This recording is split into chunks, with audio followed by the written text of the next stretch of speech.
City India news, महाराष्ट्रातील लोकप्रिय news channel.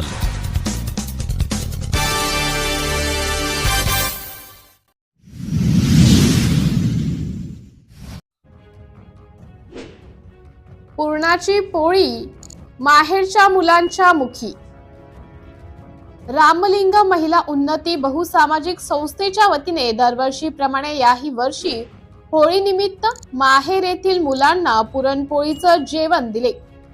मुलांनी होळीचं पूजन करून त्यात वाईट विचारांचं दहन केले व प्रार्थना केली, सर्वांचं भलं कर, आधीही कोणाला उपाशी झोपू देऊ नको देवा।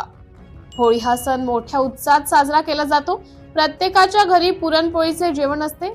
काहींना एक वेळचं पण जेवण मिळत नाही। अनेक ठिकाणी होळी पेटवल्यानंतर त्यामध्ये पुरणपोळीचा नैवेद्य टाकतात। असे न करता जिथे गरज आहे तिथे एक जरी पोळी दिली तर त्याचे एक वेळचे पोट भरेल। म्हणून सर्वांना विनंती आहे, होळीची एक पोळी गरजूंच्या मुखी घालावी। सण आनंदाने साजरे करा, पण त्यात अंधश्रद्धा ठेवू नका।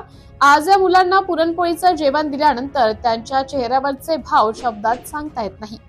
सर्व मुलांनी आनंदाने जेवण करून होळी हा सण साजरा करून नेहमी चांगले वागण्याचा संकल्प केला।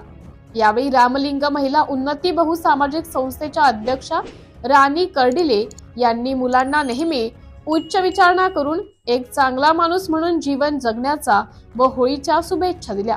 यावेळी राणी शिंदे, डॉक्टर वैशाली साखरे, अनेक महिला उपस्थित होत्या। सर्वांचे आभार माहेरचे विशाल सर यांनी मानले। सिटी इंडिया न्यूज साठी शिरूर तालुका उपसंपादक शकील मनियार।